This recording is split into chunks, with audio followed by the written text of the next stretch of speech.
And then he made this announcement where he mentioned how he allegedly, according to him, warned the nation about Osama bin Laden. And then a year before 9/11, he spoke to Pete Hegseth, who at that point must have been about 20, 21 years of age and nowhere near intelligence or military. But somehow, here's the president. To be politically correct anymore. And history will never forget that it was the SEALs who stormed the compound at Osama bin Laden and put a bullet in his head. Remember that? And please remember, I wrote about Osama bin Laden exactly 1 year ago, 1 year before he blew up the World Trade Center. And I said, you got to watch Osama bin Laden. And the fake news would never let me get away with that statement unless it was true. But I said 1 year before to Pete Hegseth, I said 1 year before, where's Pete?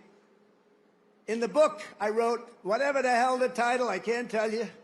But I can tell you there's a page in there devoted to the fact that I saw somebody named Osama bin Laden, and I didn't like it, and you got to take care of him.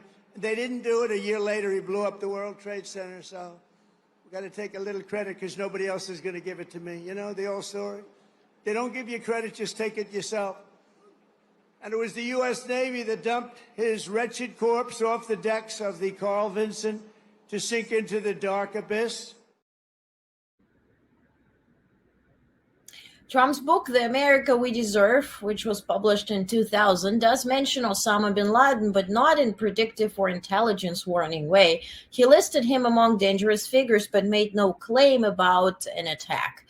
Trump has repeated this story, for years, suggesting he foresaw 9/11, but the quote in his book simply references bin Laden as a threat, among others like Saddam Hussein.